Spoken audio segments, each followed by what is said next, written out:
Son las 6:12 de la mañana de un lunes en Zapopan y la calle Lerdo huele a pan recién hecho. Diésel de camión y polvo fino pegado a las banquetas. El portón de la metalúrgica de Javier Mendoza chirría al abrirse. A propósito, siempre a propósito, como una alarma vieja que solo él entiende. Adentro el galpón respira metal, bancadas frías, aceite antiguo, herramientas colgadas con un orden que parece disciplina más que limpieza. Javier entra y lo primero que lo detiene no es una voz, sino un olor ajeno, sudor seco mezclado con desodorante barato. Luego el crujido de una bota sobre el concreto. 3 hombres están ahí esperándolo en su propio taller, cubiertos con pasamontañas, como si la oscuridad les diera derecho. El de los tatuajes habla alto, confiado, acostumbrado a que el miedo haga el trabajo por él. 8,000 pesos por semana. Derecho de piso. Protección del CJNG, dice, como si la palabra fuera un contrato y no una sentencia. Para subrayarlo, uno empuja una estantería y el metal se desparrama con un estruendo que tarda en morir. Javier mira las llaves rodando por el piso, respira hondo, como antes de levantar algo pesado y responde sin temblor, vuelvan el viernes. Lo que ellos no saben es que Javier no es solo un herrero viejo y que si el CJNG cree que encontró a un hombre dócil, está a punto de descubrir lo peligroso que puede ser alguien que aprendió a sobrevivir trabajando en silencio y llamando solo una vez. El lunes siempre olía igual en Zapopan, a pan recién hecho. A diésel de camión y al polvo fino que el viento levantaba desde los callejones antes de que nadie encendiera la primera lámpara. Era un olor conocido, casi tranquilizador. El tipo de olor que una ciudad acumula durante décadas hasta volverse indistinguible de su propia identidad. Las tortillerías ya humeaban a las 6 de la mañana. Los niños corrían hacia la parada del transporte con las mochilas rebotando en la espalda. Los tenderos levantaban sus cortinas metálicas con ese ruido sordo y constante que marcaba el inicio de cada semana como si fuera un metrónomo. Invisible. Nadie prestó atención al hombre que caminaba por la calle Lerdo con las manos en los bolsillos de una chamarra de cuero gastada. Tenía 61 años, aunque sus movimientos eran más lentos que su mirada. Caminaba sin prisa, pero con la precisión de quien conoce cada piedra del camino. El cabello gris, peinado hacia atrás sin vanidad, contrastaba con la piel morena curtida por décadas de trabajo bajo lámparas industriales. Sus ojos, oscuros, quietos, casi sin parpadeo, eran lo único en el que no envejecía. Tenían la calidad del agua profunda, inmóvil en la superficie y legible desde arriba. Se llamaba Javier Mendoza. Y esa mañana, como cada mañana de los últimos 16 años, se dirigía a abrir su metalúrgica.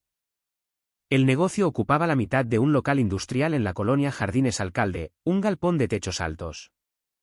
Paredes de bloc pintadas de gris deslavado y un portón de herrería que chirriaba al abrirse, porque Javier nunca le había puesto aceite. No por descuido, sino porque ese sonido le avisaba cuando alguien entraba mientras él trabajaba de espaldas. Adentro, las bancadas de acero estaban cubiertas de herramientas colgadas con orden militar, llaves, pinzas, electrodos, mascarillas de soldar. El piso de concreto tenía manchas de aceite tan antiguas que ya parecían parte del material. Todo olía a metal caliente y a trabajo acumulado. Javier empujó el portón con el hombro izquierdo. El derecho todavía le molestaba cuando hacía frío y entró al galpón en penumbra. No los vio de inmediato. Fue el olor lo que le advirtió. Sudor mezclado con algo sintético, como desodorante barato sobre ropa que no se había lavado en días. Luego los escuchó. El crujido de una bota sobre el concreto, el roce de una chamarra contra la pared. Se detuvo en el centro del galpón sin cambiar el paso, sin acelerar ni retroceder, y dejó que sus ojos terminaran de ajustarse a la oscuridad. Eran 3. El primero estaba apoyado contra la bancada principal con los brazos cruzados. El segundo, más cerca de la puerta trasera, tenía las manos en los bolsillos y miraba hacia otro lado como si estuviera aburrido. El tercero, el que habló primero, estaba de pie frente a la cabina de control. Con los pulgares metidos en el cinturón y una expresión que intentaba transmitir autoridad sin haberla ganado todavía. Todos llevaban pasamontañas de tela gruesa. El que estaba frente a la cabina tenía tatuajes en el cuello que asomaban por encima del cuello de la camiseta. Líneas negras, letras que Javier no intentó leer. Qué bueno que llegó temprano, dijo el hombre con tatuajes. Su voz era demasiado alta para el espacio cerrado, como si estuviera acostumbrado a hablar sobre el ruido de una fiesta o de una calle. Así no perdemos tiempo. Javier no respondió. Cerró el portón detrás del despacio y avanzó 2 pasos hacia el centro del galpón. Suficiente para tener distancia de todos. Suficiente para ver los 3 al mismo tiempo. El hombre con tatuajes explicó lo que venía a explicar con la eficiencia despreocupada de quien ha dado el mismo discurso muchas veces. 8.000 pesos semanales. Derecho de piso, protección del CJNG. Si el pago se retrasaba, habría consecuencias. Si alguien abría la boca habría consecuencias peores. Era así como funcionaban las cosas. Era así como iba a funcionar aquí. Cuando terminó, el hombre del fondo, el que miraba hacia otro lado, se separó de la pared, caminó hasta la estantería de herramientas. Y la empujó con las 2 manos. El estruendo metálico llenó el galpón entero. Llaves, dados, electrodos y pernos rodaron por el concreto en todas direcciones con un ruido que tardó varios segundos en apagarse. Javier miró los instrumentos esparcidos en el suelo. Miró a los 3 hombres. Respiró profundo, no de nerviosismo, sino de la misma manera en que un hombre respira antes de levantar algo pesado. Y dijo con una voz que no subió ni un tono: vuelvan el viernes. Los 3 se miraron entre sí. El que había hablado esbozó algo parecido a una sonrisa y asintió lentamente. ¿Satisfecho? Salieron sin apurarse, como si acabaran de cerrar un trato de negocios. Javier no se movió hasta que el sonido de sus pasos desapareció en la calle. Después se agachó despacio, recogió una llave del suelo, la limpió con el trapo que llevaba en el bolsillo trasero y la colgó de vuelta en su gancho. Luego fue por las demás. Ciudad Guzmán, 1979. El niño, que sería Javier, tenía 12 años y cargaba cubetas de mezcla en una obra de la calle Hidalgo desde antes de que saliera el sol.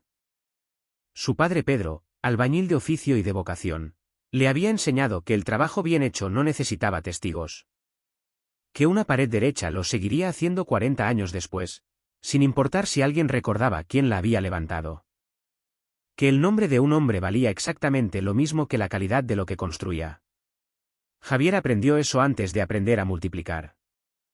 Su madre, María, cocinaba para una familia de clase media en el centro y llegaba a casa con los pies hinchados y el delantal manchado de mole.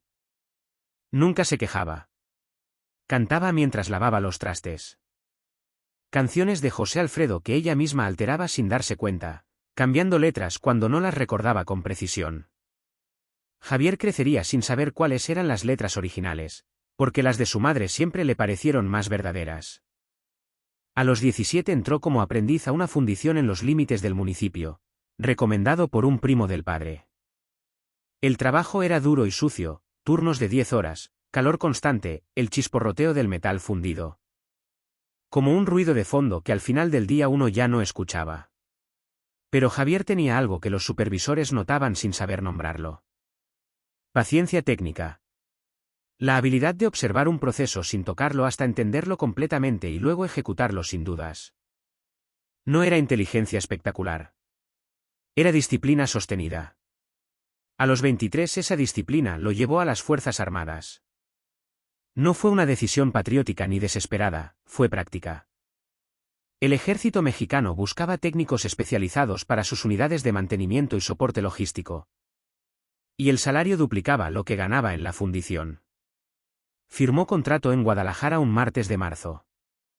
Su madre lo despidió en la terminal de autobuses con un abrazo que duró más de lo habitual y una bolsa de plástico con tamales envueltos en papel de aluminio para el camino. Durante 20 años, Javier recorrió cuarteles, bases y zonas de operación en Jalisco, Michoacán, Guerrero y Sinaloa. Su trabajo era invisible por definición. Mantener en funcionamiento los vehículos, los generadores, los equipos de comunicación y la maquinaria de soporte, sin la que ninguna operación podía ejecutarse. Era el hombre que nadie filmaba, que no aparecía en los partes oficiales, que no recibía condecoraciones. Pero era el hombre al que todos buscaban cuando algo dejaba de funcionar a las 2 de la mañana en el campo.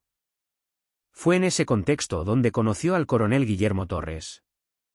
Torres era un oficial de la vieja escuela, exigente, silencioso y con una memoria de elefante para los nombres de quienes hacían bien su trabajo.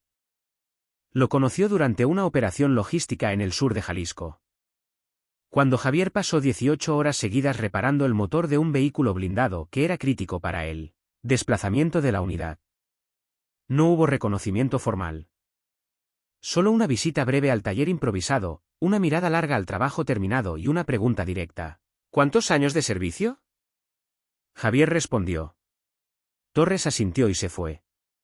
2 semanas después, Javier fue transferido al equipo de soporte directo del coronel. Trabajaron juntos durante 6 años. No eran amigos. La distancia jerárquica lo impedía, pero había entre ellos algo más útil que la amistad. Respeto mutuo construido en condiciones reales. Javier nunca pidió favores, nunca usó la cercanía con Torres para ventaja personal.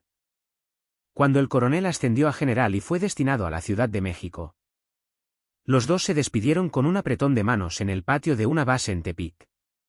Torres dijo algo que Javier guardó sin saber exactamente por qué. Si algún día necesitas algo, ya sabes dónde estoy. Nunca llamó. Durante 15 años. Nunca llamó. Se retiró a los 43. Volvió a Jalisco con las economías de 2 décadas y la certeza de lo que quería, algo propio, algo tangible. Algo que pudiera ver crecer con sus propias manos. Compró el local de la calle Lerdo. Contrató a un soldador que le enseñó los acabados que la fundición nunca le había dado. Y abrió la metalúrgica sin anuncio ni celebración. El primer cliente fue un vecino que necesitaba una reja para el patio. Javier la hizo en 2 días y no cobró por la mano de obra. Con Carmen, su esposa, había construido otra cosa igualmente duradera. 30 años de vida compartida que habían producido 3 hijos. Una casa propia en la colonia y la clase de silencio cómodo que solo existe entre personas que ya no necesitan demostrar nada. Sofía la mayor enseñaba literatura en una preparatoria de Guadalajara. Luis, el del medio, cursaba el último año de ingeniería en Monterrey y Ana, la pequeña de 19. Trabajaba en la recepción de una clínica dental a 6 cuadras de la metalúrgica y llegaba a comer casi todos los días. Era la vida que Pedro le había enseñado a construir, sólida, sin adornos, hecha para durar. Esa tarde, después de que los 3 hombres se fueron, Javier barrió los fragmentos del metal esparcido en el suelo.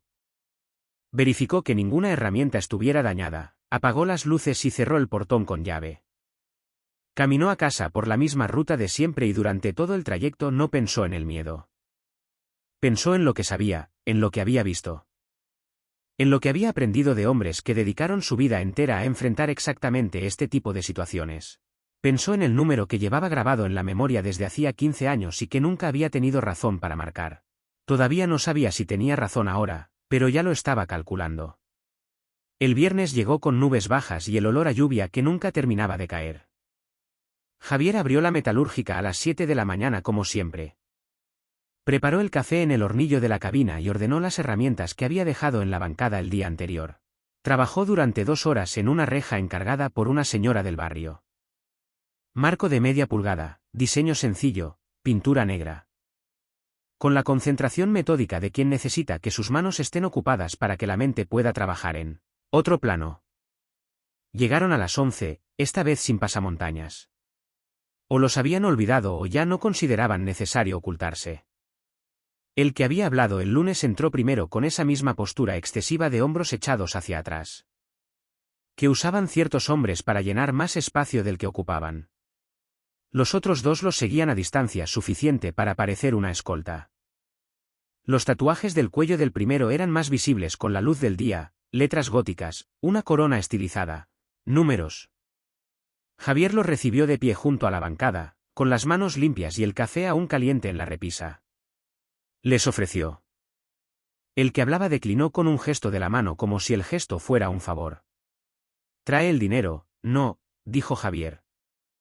Y antes de que el otro pudiera responder, continuó con el mismo tono con que explicaría el funcionamiento de una soldadura. «Necesito una semana más. Tengo el pago de 3 clientes pendiente y la cuenta no alcanza todavía. Si esperan al viernes que viene, tengo todo. El hombre lo miró durante unos segundos que parecieron más largos de lo que fueron. Una semana repitió como evaluando si la cifra era real o era una táctica. Una semana, confirmó Javier con los ojos directos y quietos. Hubo un silencio breve.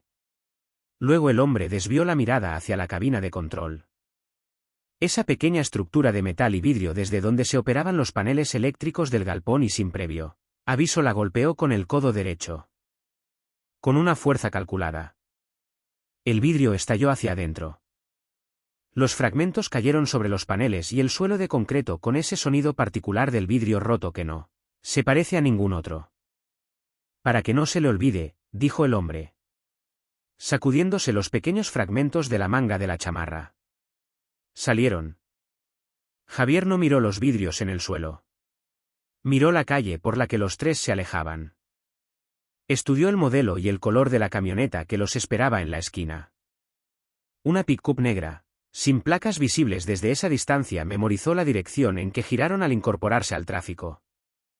Luego se agachó y comenzó a recoger los fragmentos de vidrio con una escoba y un recogedor, uno por uno, sin apresurarse.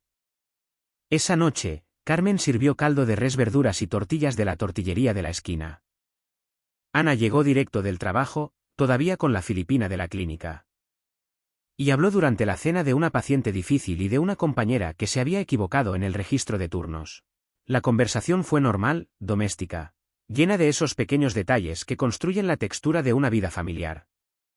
Javier participó cuando correspondía. Hizo las preguntas justas, comió todo lo que Carmen le sirvió.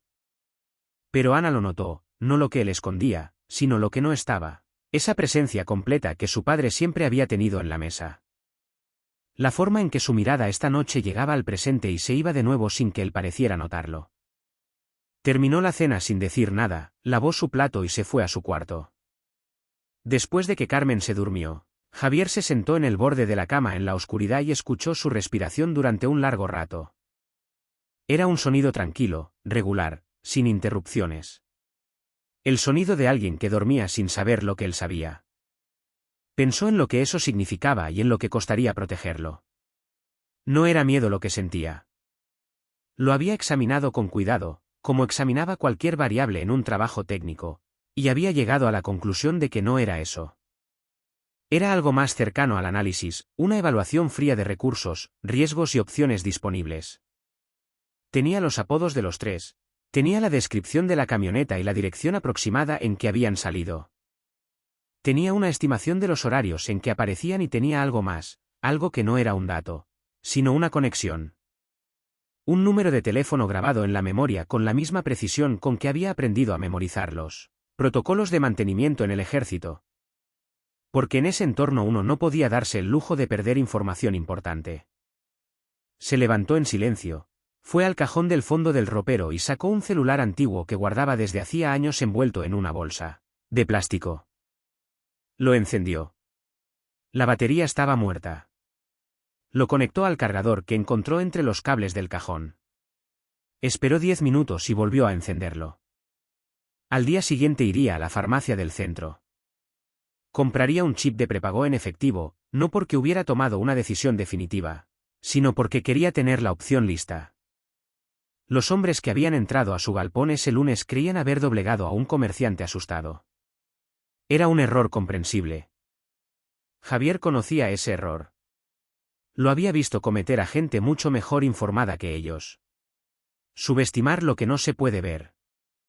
El chip prepago costó 80 pesos.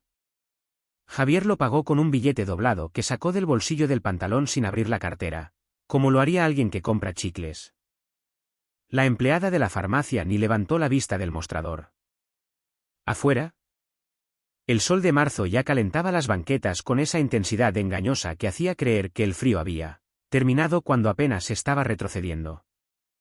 Caminó de regreso a casa por calles secundarias, no porque tuviera razones concretas para evitar las avenidas principales, sino porque el hábito de no exponerse innecesariamente era algo que uno adquiría después de 2 décadas en entornos donde la visibilidad podía ser una desventaja. No lo pensó, lo hizo. Esta tarde, con Carmen en casa de una vecina y Ana en la clínica. Javier se sentó en la silla del taller improvisado que tenía en el cuarto de herramientas de la casa. Un pequeño espacio que en otra vida había sido la azotea y que él había convertido en su lugar de pensar. Insertó el chip en el celular viejo. La pantalla parpadeó. Había señal. Abrió los contactos. Estaban vacíos. Pero el número que necesitaba no estaba en ningún contacto, estaba en otro lugar. Se quedó quieto un momento con el teléfono en la mano, mirando la pantalla en blanco. Hacía 15 años que no usaba ese número. Había pasado suficiente tiempo como para que un hombre cambiara de cargo, de ciudad, de número, de vida. Lo que Javier sabía del general Guillermo Torres era lo que podía saber alguien que nunca había buscado información sobre él deliberadamente. Que había ascendido, que era respetado, que seguía activo en algún nivel de la estructura de defensa. Nada más y nada menos marcó. Esperó. Al tercer repique alguien contestó. No era la voz de Torres, era una voz joven, neutra, entrenada para no dar información antes de recibirla. Bueno, Javier respondió con la frase que Torres le había dado más de 15 años en el patio de esa base en Tepic. Casi como si fuera un dato técnico más entre tantos otros. Una frase corta, sin sentido aparente, fuera de contexto, que identificaba al llamante como alguien que conocía el canal. Hubo una pausa. Un momento, por favor. 4 minutos de silencio. Javier los contó sin mirar el reloj, de la misma manera en que contaba los tiempos de enfriamiento en el taller. Luego la voz de Torres, más grave que la que recordaba, más pausada, pero inconfundible. Mendoza no era una pregunta, era una confirmación. El general lo había reconocido antes de que él dijera su nombre o alguien le había pasado la identificación de la línea. Javier no preguntó cómo, solo dijo lo que tenía que decir. En 4 minutos describió la situación con la precisión de un reporte técnico, la naturaleza del negocio, la fecha de la primera visita, los apodos que había escuchado, la descripción de los 3 hombres, el modelo de la camioneta, los horarios. El nombre de la organización que habían mencionado. No usó adjetivos innecesarios, no explicó cómo se sentía, solo dio los datos. Torres hizo 2 preguntas. La primera, si alguien más sabía que estaba llamando. La segunda, si había pagado. Javier respondió que no a la primera y que aún no a la segunda. El general dijo que esperara. No prometió nada. Colgó. Javier quitó el chip del teléfono, lo guardó en el bolsillo y puso el celular de vuelta en su lugar. Salió del cuarto de herramientas, fue a la cocina, calentó los frijoles del mediodía y comió de pie junto a la estufa. Mirando por la ventana el patio donde Carmen tenía sus macetas de geranios rojos. 3 días después. Un hombre de traje gris discreto y corbata azul marino apareció en la metalúrgica durante la hora de la comida, cuando el galpón estaba vacío de clientes. Era delgado de unos 45 años con el tipo de cara que no dejaba huella, ni fea ni atractiva. Diseñada por la naturaleza o por el hábito para pasar desapercibida. Traía un cuaderno de pasta negra y un bolígrafo que nunca le vio abrir. Se presentó sin dar nombre. Dijo que venía de parte de alguien que Javier conocía. Eso fue suficiente. La conversación duró 40 minutos. Javier habló. El hombre escuchó. Hacía preguntas breves y concretas y tomaba notas con una letra pequeña que Javier no intentó leer. Al final, el hombre de traje cerró el cuaderno, lo guardó en el maletín y dijo, antes de irse, que Javier debía continuar con su rutina sin cambios. Que debía pagar si los hombres regresaban, que no debía mencionar este encuentro a nadie. ¿Cuánto tiempo?, preguntó Javier. El hombre lo miró con algo que no llegaba a ser simpatía, pero tampoco era indiferencia. El necesario salió. Javier escuchó sus pasos alejarse sobre el concreto, el sonido del portón al cerrarse y luego el silencio ordinario del galpón vacío. Se acercó a la bancada, tomó la reja a medio terminar de la señora del barrio y encendió el equipo de soldadura. La mascarilla bajó sobre su cara. El arco eléctrico saltó con ese chasquido seco que era el sonido más familiar que conocía. Trabajó durante 2 horas sin parar. La reja quedó perfecta. Esa noche, mientras Ana le contaba algo sobre una película que quería ver el fin de semana, Javier la escuchó con atención completa por primera vez en días. Le preguntó de qué trataba. Ella se sorprendió de la pregunta. Normalmente era Carmen quien mostraba interés en esas cosas y empezó a explicar con ese entusiasmo particular que tenía cuando algo le gustaba de verdad. Javier escuchó cada palabra. Había tomado una decisión y las decisiones tomadas en su experiencia liberaban la mente de la carga de seguir deliberando. Lo que venía ahora no era incertidumbre. Era espera, y la espera era algo que él sabía hacer mejor que casi cualquier otra cosa. Abril llegó despacio sobre Zapopan con ese calor húmedo que se instala antes de las lluvias y hace que todo, las telas, las paredes, el aire mismo parezca más pesado de lo normal. Las jacarandas todavía conservaban algo de su morado en las calles más arboladas. Pero ya empezaban a perder pétalos que el viento arrastraba hacia las coladeras. Era la estación del año en que la ciudad parecía estar entre dos versiones de sí misma. Javier pagó la segunda semana 8.000 pesos en efectivo contado sobre la bancada con movimientos lentos y deliberados, billete por billete, sin que las manos le temblaran. El clavo, así lo llamaban los otros dos, y el apodo había quedado fijo en la memoria de Javier desde la primera vez que lo escuchó. Los contó también. Los dobló y se los metió al bolsillo interior de la chamarra con el gesto satisfecho de quien cobra una deuda legítima. Así me gusta, dijo, sin dramas. Javier asintió una vez. Registró mentalmente cada detalle de esa visita con la misma disciplina con que antes registraba los protocolos de mantenimiento. El clavo había llegado en la misma camioneta negra, ahora con una calcomanía nueva en la luneta trasera. Un escudo deportivo de color rojo y esta vez solo con uno de los dos acompañantes habituales. El que faltaba era el más callado de los tres, el que miraba siempre hacia otro lado. El que sí estaba había cambiado las botas negras por tenis blancos. Eran detalles pequeños. Los detalles pequeños eran los que construían el patrón. ¿Cuándo salieron? Javier abrió el cajón donde guardaba la libreta de pedidos y escribió en el espacio de los comentarios de una orden ficticia los datos de esa visita. Hora de llegada, hora de salida, número de personas, características del vehículo, variaciones respecto a las visitas anteriores. Lo escribió con la caligrafía técnica y sin adornos que había desarrollado en el ejército, donde cada anotación de mantenimiento debía ser legible para cualquier técnico en cualquier condición. No era heroísmo, era método. Esa tarde Luis llamó desde Monterrey. La señal era buena y la voz de su hijo llegaba clara y animada. Había sacado 9,4 en el parcial de termodinámica, la mejor calificación del grupo. Quería contarlo, necesitaba contarlo. Javier lo escuchó con la puerta de la cabina entornada, mirando el galpón vacío a través del vidrio nuevo que aún no había instalado para reemplazar el que el clavo había roto. ¿Estás bien, papá? Preguntó Luis en algún momento con esa intuición que los hijos desarrollan para detectar cuando algo no cierra en la voz del padre. Cansado, dijo Javier. Ya estoy viejo para este calor. Luis habló otros 10 minutos sobre un proyecto de fin de semestre, sobre un amigo que había conseguido práctica en una empresa de Monterrey, sobre la posibilidad de volver a Zapopan en junio. Cuando colgaron, Javier se quedó mirando el teléfono durante un momento más de lo necesario. Era la primera vez que el miedo real lo tocó, no el miedo por él mismo. Ese lo había administrado y archivado desde el primer día, sino el otro, el que no tenía nombre preciso. El que se sentía en el pecho cuando uno pensaba en Luis haciendo planes de junio, sin saber que su padre estaba en medio de algo que podía salir mal. De maneras que Javier prefería no calcular con demasiada precisión. Guardó el teléfono y fue a revisar la reja que debía entregar al día siguiente. La tercera semana de pagos trajo una variación que Javier no esperaba. El clavo llegó un miércoles en lugar del viernes habitual.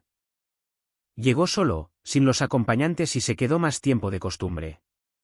Caminó por el galpón con las manos en los bolsillos, examinando las herramientas, los equipos, las bancadas con la expresión de quien está haciendo un inventario. Preguntó cuánto costaba la soldadora grande. Preguntó por los clientes habituales. Preguntó si Javier tenía empleados. Javier respondió a todo con la misma economía verbal de siempre. No, no tenía empleados fijos. Los clientes eran del barrio, gente conocida. La soldadora había costado cara, pero era necesaria para el trabajo de precisión. El clavo lo escuchó con esa atención oblicua de quien no mira directamente, pero lo registra todo. Antes de irse hizo una pregunta que Javier no esperaba. «Usted sirvió, ¿verdad? ¿En el ejército o algo así?» Javier lo miró con calma. «Trabajé en mantenimiento de vehículos, 20 años. Me retiré y puse el negocio». El clavo asintió despacio, como confirmando algo que ya sabía o sospechaba. «Se le nota», dijo, «en cómo se para». Y se fue. Esa noche Javier tardó más que de costumbre en procesar lo que había pasado, no porque la observación del clavo lo hubiera perturbado, sino porque confirmaba algo que había intuido desde el principio. Ese hombre era más inteligente que sus modos sugerían y la inteligencia en ese tipo de situación era la variable más difícil de calcular. Pensó en Torres, en el agente del traje gris, en la información que había entregado. No sabía en qué etapa estaba la investigación, no sabía si estaba avanzando, no tenía manera de saberlo. Y esa era la parte del proceso que requería la forma de paciencia más difícil, confiar en lo que no podía ver. Recordó algo que el coronel Torres le había dicho una vez durante una operación de soporte en Michoacán, en la que habían tenido que esperar 48 horas sin información de avance. El trabajo bien hecho tiene su propio ritmo. Apurarlo no lo acelera, solo lo rompe. Apagó la luz del cuarto de herramientas. Afuera, en la calle, un perro ladró 2 veces y se cayó. El ventilador del cuarto zumbaba con ese sonido constante que Carmen necesitaba para dormir. Javier se acostó, cruzó los brazos sobre el pecho y miró el techo hasta que los ojos se le cerraron solos. Mañana había una reja que terminar, un cliente que esperaba, un galpón que abrir. La vida continuaba en su superficie exacta, mientras por debajo corría, silenciosa y sin pausa, una corriente completamente distinta. Mayo entró con viento del norte, que traía polvo de las zonas áridas del estado y lo depositaba sobre todo, los techos, los parabrisas. Los geranios de Carmen que ella limpiaba con un trapo húmedo cada mañana con la resignación paciente de quien acepta que algunas batallas se libran todos los días sin esperanza de victoria definitiva. Javier llevaba 10 semanas pagando 80,000 pesos en total, una cantidad que había salido de los ahorros, que mantenía líquidos para emergencias del negocio y que ahora tenía un nombre distinto al de emergencia. Era el precio del tiempo. Cada pago era una semana más de información, una semana más de observación, una semana más de proceso invisible que él no podía ver, pero en cuya existencia había decidido confiar. El martes, 13 de mayo, el clavo llegó fuera del horario habitual. Eran las 4:30 de la tarde. Hora en que el sol de Jalisco golpeaba los techos de lámina con una intensidad que convertía los galpones industriales en hornos. Javier estaba en el fondo del local terminando de ajustar los marcos de una puerta de hierro cuando escuchó el portón. Levantó la mascarilla de soldadura y vio 3 siluetas recortadas contra la luz exterior. 2 de ellas eran nuevas. Los acompañantes habituales del clavo no estaban. En su lugar había 2 hombres que Javier no había visto antes. Uno alto con una cicatriz visible en la mejilla derecha que se quedó cerca de la entrada. Otro más joven de no más de 25 años con los movimientos bruscos y los ojos demasiado abiertos de quien lleva estimulantes en el sistema. Ese detalle, los ojos, los movimientos era el tipo de información que en los entornos militares se leía como señal de alerta inmediata. Personas, bajo la influencia de estimulantes eran impredecibles de una manera específica. Podían escalar sin previo aviso, sin lógica, sin proporción. Javier bajó la mascarilla al cuello y esperó. El clavo entró con esa postura de siempre, pero había algo distinto en él esa tarde. Estaba acelerado, no dramáticamente, pero lo suficiente para que alguien entrenado en leer microexpresiones lo percibiera. Las mandíbulas apretadas, los ojos que se movían un poco más rápido de lo habitual. La voz cuando habló tenía un tono medio tono más alto. Se acabó la paciencia, dijo. El precio sube 12,000 a partir de este mes. Javier no reaccionó de inmediato. Procesó, calculó, respondió, necesito que me den unos días para reacomodar los gastos. La semana que viene puedo. El joven de los ojos abiertos se movió antes de que terminara la frase. Fue rápido y sin aviso, 3 pasos y un empujón con las 2 manos abiertas contra el pecho de Javier, que lo lanzó hacia atrás con una fuerza que no esperaba. El hombro derecho golpeó el borde de la bancada de acero, el mismo hombro que ya traía una molestia vieja, y el impacto lo hizo perder el equilibrio. Cayó al suelo de concreto con un golpe seco que resonó en el galpón vacío. El clavo rió. Fue una risa corta, sin humor real, el tipo de risa que es en realidad una señal de dominio. Javier quedó en el suelo por un momento, no porque no pudiera levantarse, sino porque el cuerpo necesitó ese segundo para recalibrar. Sintió el hombro latir. Sintió el frío del concreto a través de la tela del overol. Sintió con una claridad extraña el peso exacto de cada uno de esos 80,000 pesos que había pagado. Luego se levantó despacio, con las 2 manos apoyadas primero, luego de rodillas, luego de pie. Se limpió las palmas en el overol y miró al joven de los ojos abiertos sin expresión particular. Luego miró a el clavo. «Todo bien», dijo. Era la primera vez en toda esa situación que una palabra le había salido en portugués. Un idioma que no hablaba, que había escuchado en alguna novela que Carmen ponía los domingos. Y no supo por qué.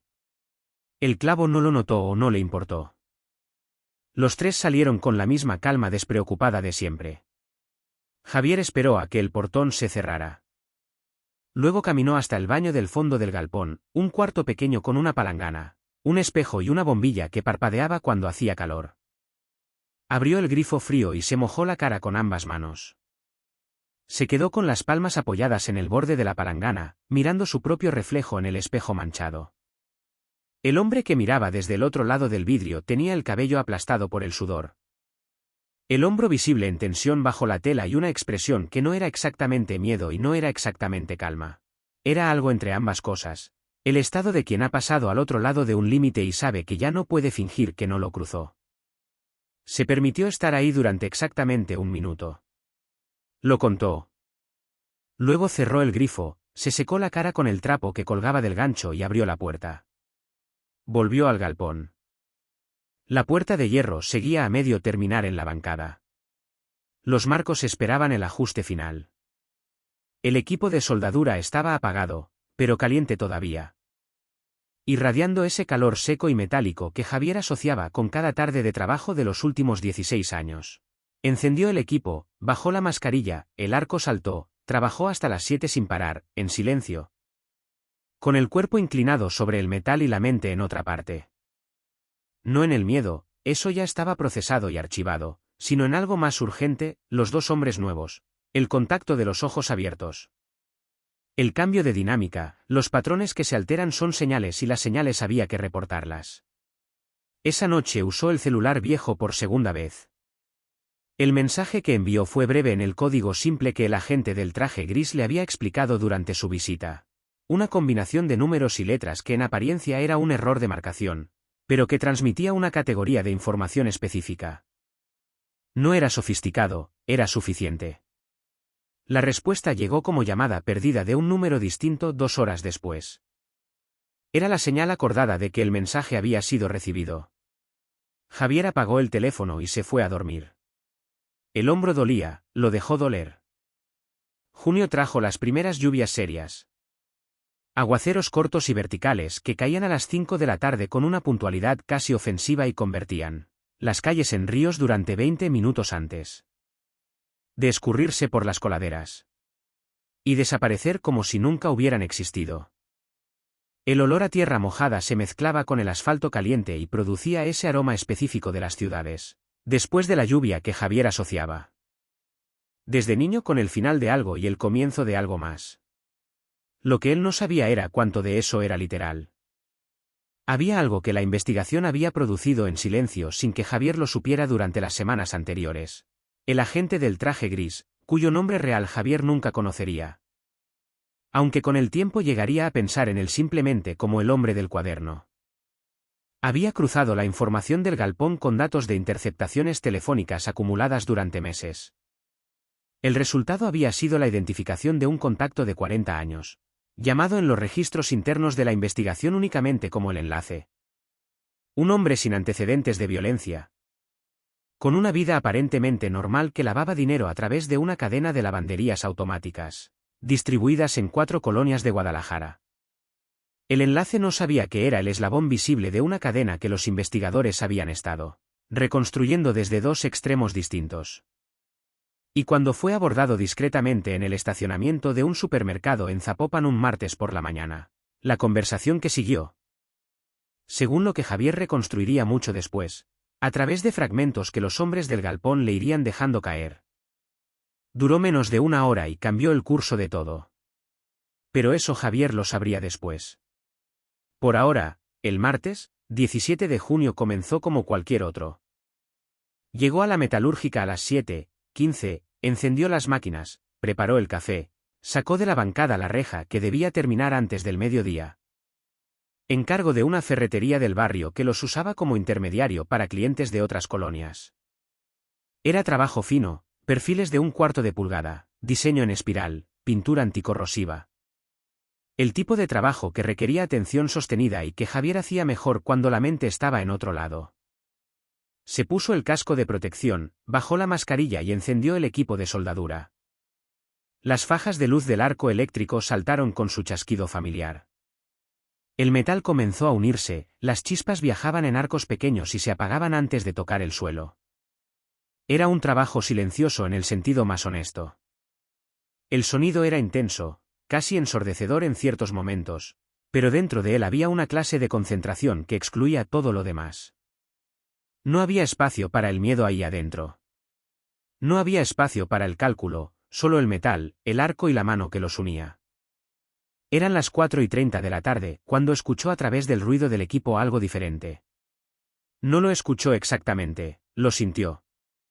Una variación en el ambiente del galpón, un cambio de presión. Algo que activaba el mismo sensor que en el ejército. Le había avisado más de una vez que algo en el entorno había cambiado sin que pudiera identificar qué. Apagó el equipo, levantó la mascarilla.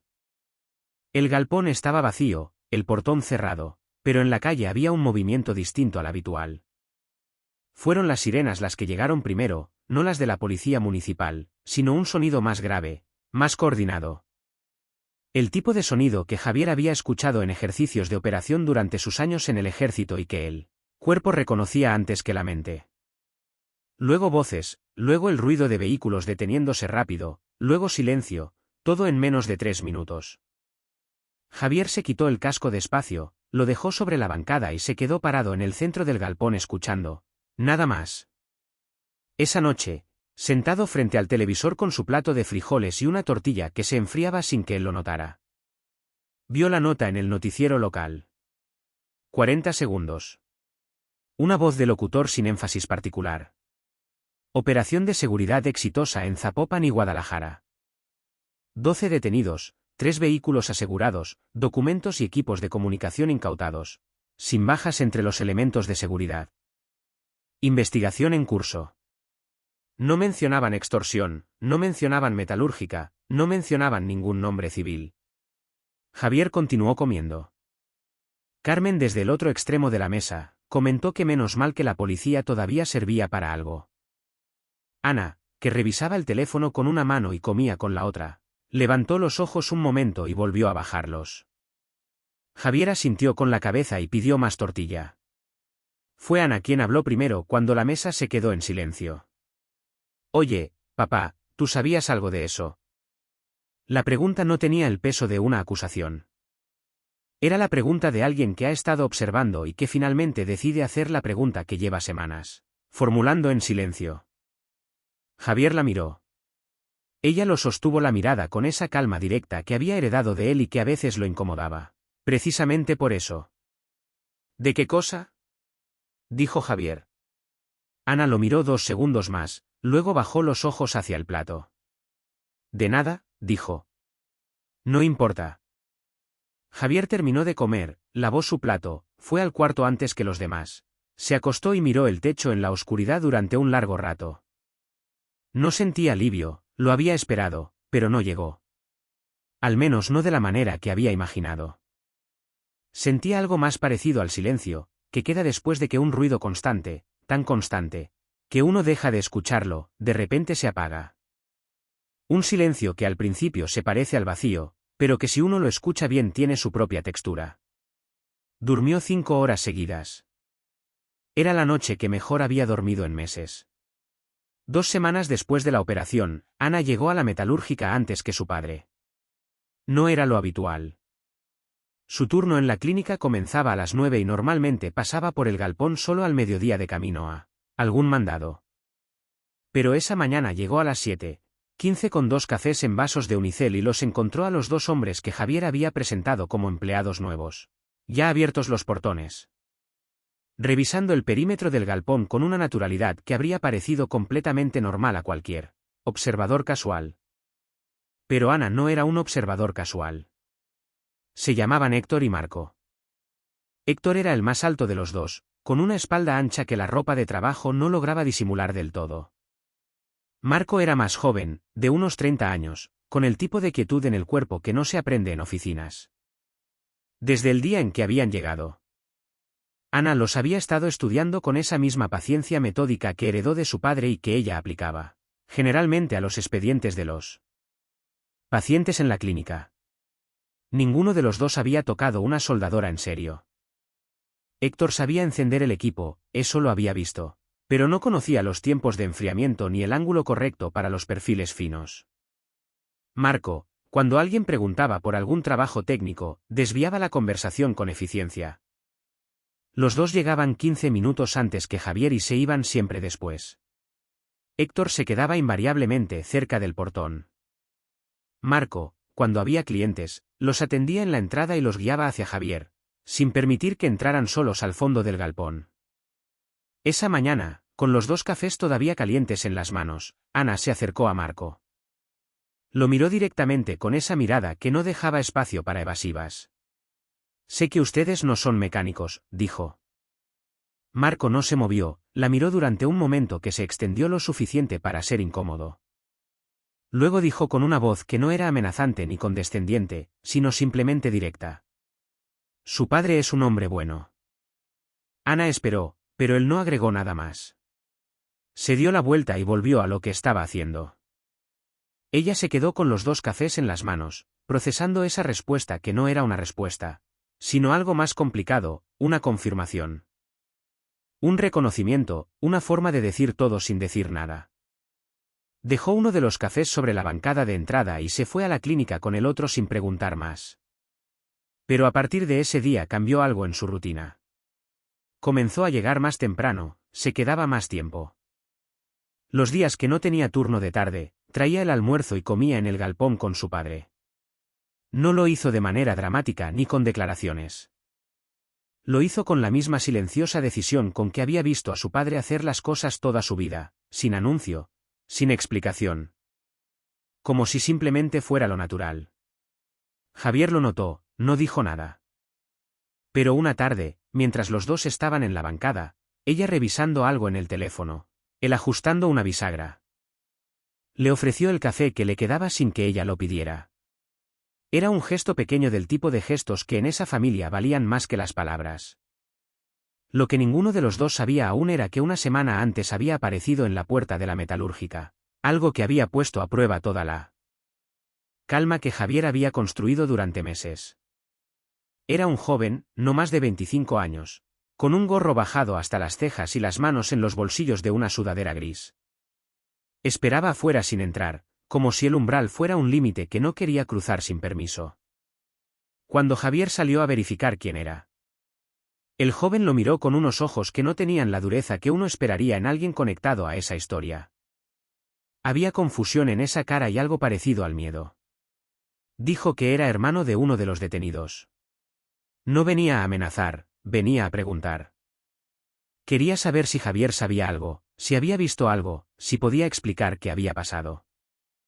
Tenía la cara de alguien que ha estado buscando respuestas en lugares donde nadie se las da y que en la desesperación ha llegado al único lugar que le pareció tangible. Javier lo escuchó completo. Luego dijo con la misma voz de siempre que no sabía nada, que solo había pagado lo que le mandaban pagar, que no tenía más información.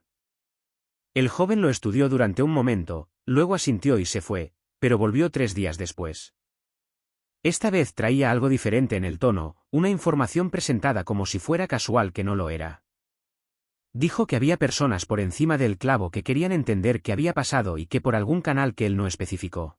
El nombre del dueño de la metalúrgica había aparecido en un lugar donde no debería estar.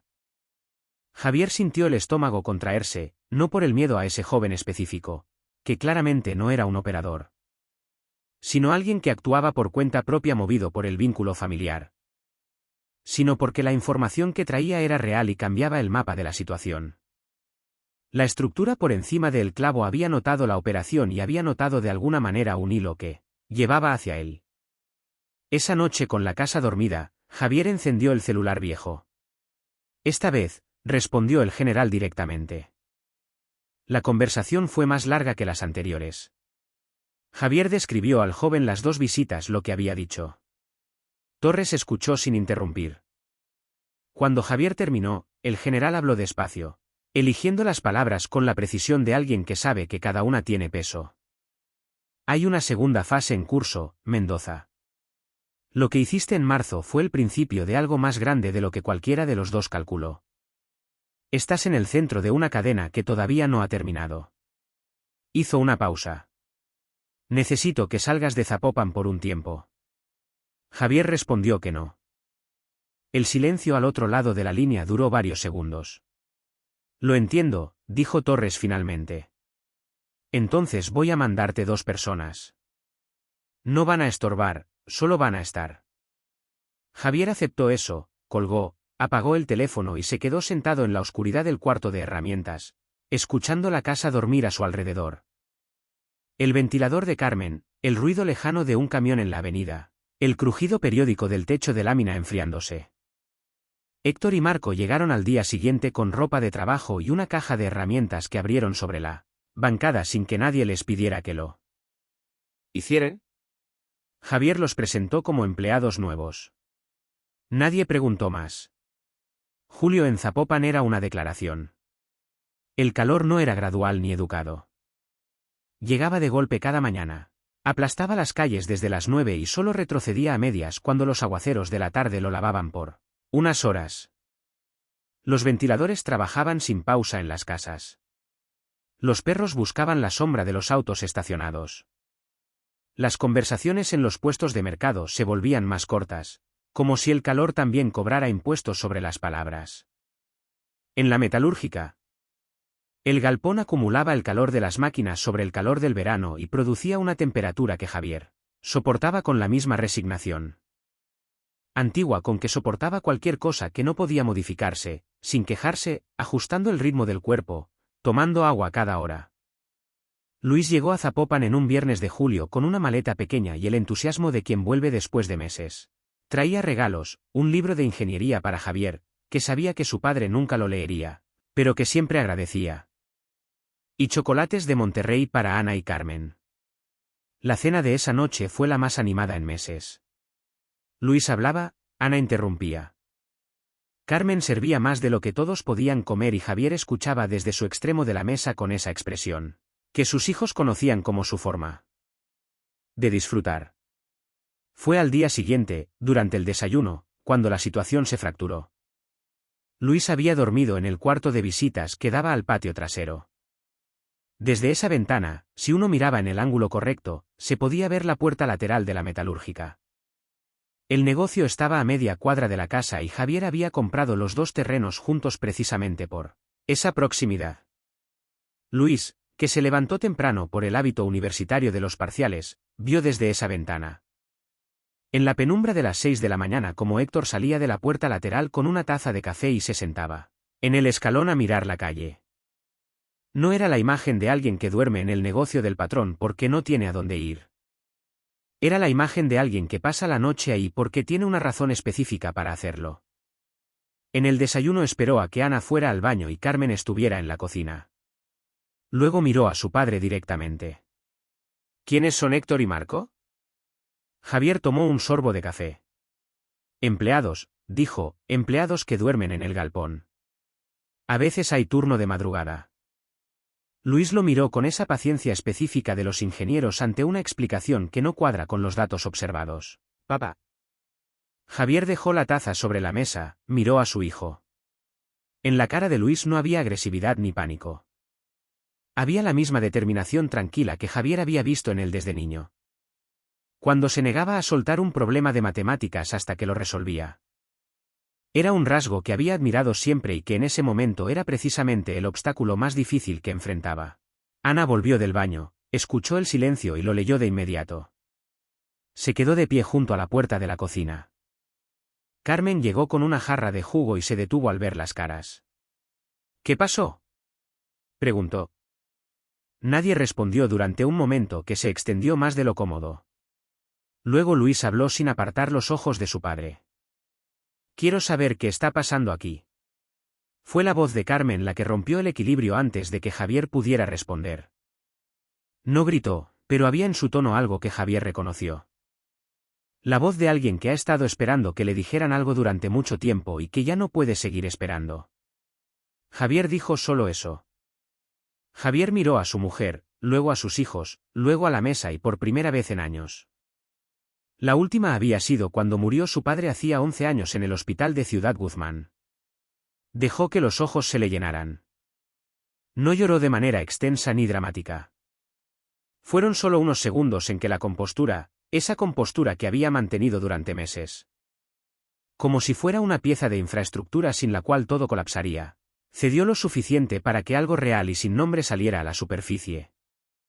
Luego se limpió los ojos con el dorso de la mano, respiró y habló. Contó lo suficiente. No todo, no los nombres de los agentes, no los detalles de la operación, no la segunda fase que estaba en curso, pero sí lo fundamental. Que habían venido a extorsionarlo, que había pedido ayuda a alguien de confianza de sus años en el ejército. Que la situación ya estaba encaminada hacia una resolución y que Héctor y Marco estaban ahí como precaución temporal. El silencio que siguió fue diferente al anterior. Era un silencio que procesaba, no que resistía. Luis fue el primero en hablar. Preguntó si estaban en peligro. Javier dijo que la amenaza directa había sido desarticulada, pero que quedaban precauciones por tomar. Luis asintió con la mandíbula apretada mirando el mantel. Ana no preguntó nada, fue a la cocina, volvió con más café y llenó la taza de su padre sin decir una palabra. Era su forma. Carmen se quedó en silencio por un tiempo que Javier no midió. Luego se levantó, fue a la cocina y volvió con la cafetera y los platos del desayuno que había dejado a medias. Los puso sobre la mesa con una calma que no era indiferencia, sino la variante más difícil del amor. La que acepta lo que no puede cambiarse y elige seguir. Luis se quedó 3 días más antes de volver a Monterrey. Al cuarto día, en la puerta de la casa, abrazó a su padre por más tiempo del habitual. Javier sintió los brazos de su hijo alrededor de los hombros y pensó, sin querer pensarlo, en el peso de los años que habían convertido a ese niño que cargaba cubetas de mezcla imaginarias en el patio en un hombre al que ya no podía proteger. Completamente de nada. Lo dejó ir, lo vio subir al taxi, lo vio doblar la esquina, luego entró a la metalúrgica, encendió las máquinas y se puso a trabajar. Octubre llegó con viento frío y una noticia que cambió el ritmo de todo. Héctor se lo dijo una mañana mientras los dos tomaban café junto a la bancada con la voz baja y directa de quien entrega un reporte técnico. Entre los documentos incautados en la casa de seguridad del Clavo había un cuaderno con nombres, valores y una anotación específica junto a una dirección. 4 palabras escritas a mano: confirmar. Origen de la denuncia. El Clavo había sospechado antes de ser detenido y había encargado a alguien externo a la célula que encontrara la respuesta. Ese alguien seguía libre. Javier escuchó sin interrumpir, luego preguntó qué recomendaban. Héctor respondió sin rodeos. Cerrar la metalúrgica 30 días y salir de Zapopan. Esta vez no era una sugerencia del general, era una instrucción operativa. Esa noche Javier tomó la decisión que durante meses había resistido. Le dijo a Carmen que el médico le había recomendado descanso, que el hombro no mejoraba y que necesitaba alejarse del trabajo por unas semanas. Carmen lo miró con esa serenidad suya que nunca era ingenuidad, y dijo que bien, que ya era hora. Empacó en silencio, con la eficiencia de quien ha aprendido que ciertas batallas se ganan cediendo el terreno justo. Sofía, la hija mayor, lo recibió en Guadalajara sin hacer preguntas. Preparó el cuarto de los fondos. Puso comida en la mesa y los dejó instalarse con esa discreción pragmática de quien entiende que hay cosas más importantes que los detalles. El mes en Guadalajara fue paradójicamente el más tranquilo del año. Sin el galpón, sin las máquinas, sin el peso constante de la vigilancia. Javier era solo un hombre de 61 años que tomaba café en una baranda y ayudaba a su hija a cargar las bolsas del mercado. Carmen recuperó el sueño. Empezaron a conversar de cosas que habían aplazado sin darse cuenta. Un viaje al norte que nunca habían hecho. Años en Ciudad Guzmán, los primeros meses de la metalúrgica cuando los clientes cabían en los dedos de una mano. Una tarde, sentado en la baranda con el sol de octubre, cayendo tibio sobre las macetas de Sofía. Javier entendió algo que no había podido nombrar durante meses. Que había estado tan concentrado en proteger su vida que había dejado de vivirla y que la vida en su forma más real no estaba en el galpón. Ni en los pagos, ni en las llamadas nocturnas. Estaba exactamente ahí en el café, en la voz de Carmen desde adentro, en los pájaros caminando sobre el techo del vecino. Lo guardó sin decirlo, pero lo guardó. Noviembre trajo el desenlace que nadie anunció con fanfarria. Javier lo leyó en el celular una mañana fría, sentado en la baranda de Sofía con un vaso de agua de Jamaica en la mano. Operación coordinada entre la Secretaría de Defensa, la Fiscalía de Jalisco y una agencia federal. 31 detenidos en 3 estados, cuentas bloqueadas, 3 empresas de fachadas cerradas. La nota duró 2 párrafos en el portal del periódico regional y desapareció del ciclo noticioso antes de la tarde. Ningún nombre civil, ninguna metalúrgica, ningún hombre de 61 años con chamarra de cuero. Javier dejó el teléfono sobre la mesa y miró los pájaros en el techo del vecino durante un rato largo. No sentía euforia, sentía algo más parecido al silencio que queda cuando una máquina que ha trabajado sin parar durante meses, finalmente se apaga. Un vacío que al principio desorienta y que después, poco a poco se llena de algo más liviano. Carmen salió a la baranda con 2 tazas y se sentó a su lado sin preguntar nada. Le pasó una taza. Él la recibió. Estuvieron así un momento mirando la calle sin decir nada, con esa comodidad antigua de los que ya no necesitan llenar el silencio para estar juntos. Fue el momento más honesto del año. Esa tarde Javier llamó a Luis. Hablaron de las notas del semestre de un proyecto que el hijo quería presentar en una feria de ingeniería del frío, en Monterrey. Al final de la llamada, Luis preguntó como al pasar. ¿Ya está todo bien? Javier pensó en el cuaderno del clavo, en el agente del traje gris, en los 80,000 pesos contados, billete a billete. En el hombro que todavía dolía cuando hacía frío, en Ana llegando más temprano sin decir por qué, en Carmen empacando sin preguntar. Sí, dijo, ya todo bien. Y era verdad, no toda la verdad, pero la parte que importaba sí. Lo que Javier no podía saber aún y que Héctor le confirmaría días después era que la operación de noviembre no era el final absoluto. Quedaba un hilo suelto. La persona que el clavo había encargado de rastrear la denuncia seguía sin ser localizada.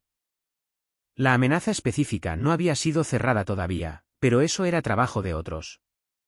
Javier había hecho su parte. Diciembre trajo el frío seco que en Jalisco no congela, pero sí cala. El tipo de frío que uno siente primero en las manos y después en los huesos si se queda quieto demasiado tiempo. Las calles de Zapopan se llenaron de luces navideñas que los vecinos colgaban con esa generosidad desordenada y brillante que hacía que cada cuadra pareciera una versión distinta de la misma celebración. La metalúrgica reabrió un lunes. Javier llegó antes que nadie. Empujó el portón herrumbroso que chirriaba igual que siempre chirriaría. Y entró al galpón en penumbra. Lo recorrió despacio, sin prisa, las bancadas en orden, las herramientas en sus ganchos, el piso de concreto con sus manchas de décadas. Alguien había instalado el vidrio nuevo en la cabina de control durante el mes de cierre. Era transparente, sin rayaduras, sin historia todavía. Lo miró un momento, luego fue a preparar el café. Héctor y Marco no volvieron. Se habían ido sin despedida formal, como habían llegado. Una mañana estaban y a la siguiente ya no.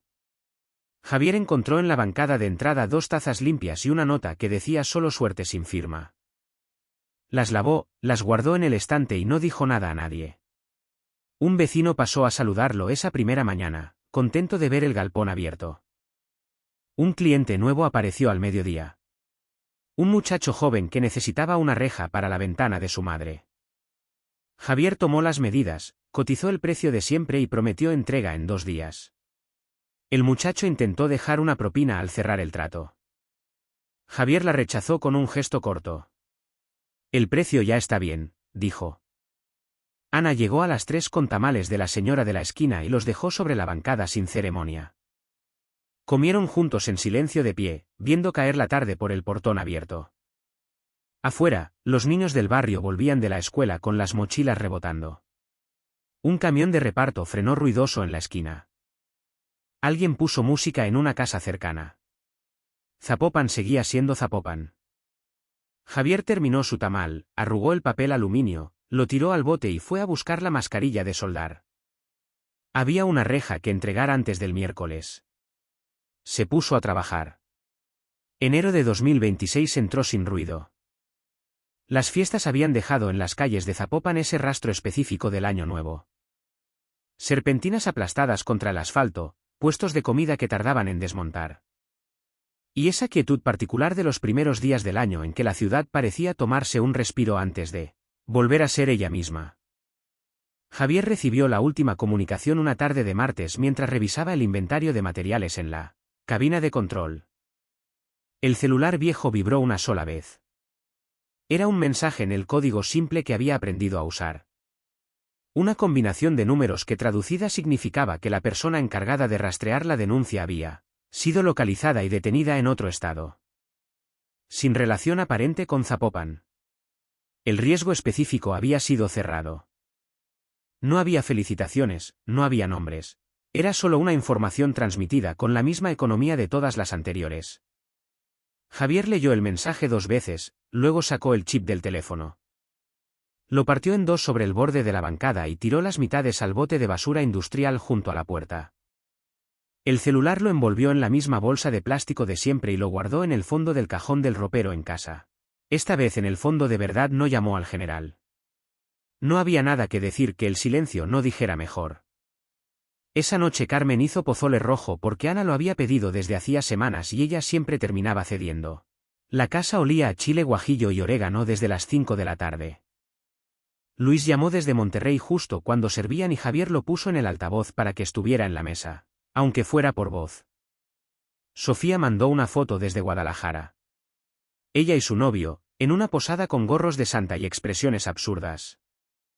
La cena fue ruidosa, fragmentada, llena de conversaciones cruzadas y risas por cosas que a un observador externo no le habrían parecido graciosas. Era el tipo de ruido que solo producen las familias que han aprendido a estar juntas sin esfuerzo. Javier comió despacio, escuchó mucho, habló poco. En algún momento, Ana lo miró desde el otro lado de la mesa con esa mirada directa que había heredado de él. Y él le sostuvo la mirada un segundo y asintió apenas, tan levemente que nadie más lo habría notado. Ella entendió, bajó los ojos hacia el plato y siguió comiendo. Después de que Carmen se durmió, Javier se sentó un momento en el borde de la cama en la oscuridad, no por angustia. Como tantas noches del año anterior. Esta vez era diferente. El gesto de alguien que antes de cerrar un capítulo quiere quedarse un momento más en él para asegurarse de que lo recuerda completo. Recordó la mañana de marzo en que los 3 hombres lo esperaban en su propio galpón. Recordó el estrépito de la estantería cayendo. Recordó el vidrio de la cabina roto con un codo. Recordó el suelo frío del baño y sus manos sobre la palangana y el espejo que lo devolvía sin adornos. Recordó el número que había marcado después de 15 años de silencio. Recordó la voz de Torres, grave y sin promesas, y recordó algo más. Los nombres de los 3 hijos que nunca supieron todo. Que dormían o estudiaban o trabajaban mientras él mantenía en pie lo que ellos daban por sentado. No por heroísmo, por la misma razón porque su padre levantaba paredes derechas sin pedir reconocimiento, porque era lo que correspondía hacer. Se acostó, cerró los ojos. Afuera, Zapopan respiraba su respiración de siempre. El 3 de marzo de 2026 amaneció frío, el mismo frío seco de 12 meses atrás.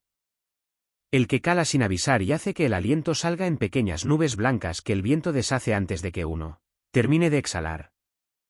Las tortillerías ya humeaban. Los camiones de reparto ocupaban las avenidas con su ruido familiar. Los niños corrían hacia las paradas con las mochilas rebotando. Zapopan era en su superficie exactamente lo mismo que había sido el año anterior. A esa misma hora Javier llegó a la metalúrgica antes que nadie. Empujó el portón herrumbroso que chirrió, que siempre chirriaba, y entró al galpón en penumbra. No encendió las luces de inmediato. Se quedó parado en el centro del espacio vacío con las manos en los bolsillos de la chamarra de cuero y lo miró. Todo despacio. Las bancadas de acero, las herramientas en sus ganchos, el piso de concreto con sus manchas antiguas. La cabina con el vidrio nuevo que ya empezaba a tener su propio polvo acumulado en las esquinas. Nadie sabía lo que había pasado en ese galpón. Ningún vecino, ningún cliente, ninguna nota de prensa. La historia de Javier no había llegado a ningún titular, no había producido ninguna condecoración, no había generado ningún discurso. Había ocurrido en silencio, como ocurren la mayoría de las cosas que importan, sin testigos, sin aplauso. Sin el tipo de reconocimiento que uno puede colgar en una pared. Solo quedaba esto, el galpón intacto, las máquinas que no habían parado, la vida que seguía siendo la misma vida. Encendió las luces, fue al hornillo a preparar el café. Mientras el agua calentaba. Sacó de la bancada los marcos de una puerta que había quedado pendiente desde la semana anterior y los acomodó sobre el área de trabajo. Era una orden de un taller de carpintería del barrio. Marcos de media pulgada, esquinas a 45 grados, pintura negra mate, trabajo fino del que requería paciencia. Ana llegó a las 8:30. Entró sin llamar como siempre y puso un café sobre la bancada de entrada sin decir nada. Como siempre, Javier lo tomó con las dos manos. El metal, todavía frío de la mañana, agradecía el calor del vaso y dio un sorbo largo. Ella se sentó en el banco de madera junto a la pared, sacó el teléfono y empezó a revisar algo. Ninguno de los dos habló. No era un silencio incómodo ni cargado. Era el silencio de dos personas que han aprendido que estar juntas no requiere llenarse de palabras. Javier terminó el café, dejó el vaso en la repisa y fue a buscar la mascarilla de soldar. La levantó del gancho. La sopesó un momento en la mano con ese gesto automático de quien ha repetido el movimiento miles de veces y se la puso sobre la cabeza. Antes de bajarla, miró el galpón una vez más, las bancadas, el vidrio nuevo, el piso de décadas. La hija sentada en el banco con la luz de la mañana cayendo sobre ella en ángulo, pensó en su padre. En las paredes que levantaba sin pedir que nadie recordara su nombre. Pensó en Torres, en la voz grave al otro lado de una línea que no había usado en 15 años. Pensó en los 80,000 pesos contados billete a billete con manos que no temblaron. Pensó en Carmen durmiendo tranquila, en Luis con sus notas de termodinámica, en Sofía con su foto de posada. Bajó la mascarilla. El arco eléctrico saltó con su chasquido seco y familiar. Las chispas viajaron en arcos pequeños y se apagaron antes de tocar el suelo. Como siempre, el metal comenzó a unirse. Había una puerta que entregar antes del mediodía. Espero que hayas disfrutado de la historia de hoy. Suscríbete al canal para no perderte más historias como esta. Dale un me gusta y comenta abajo qué te pareció la historia. Nos vemos en el próximo vídeo.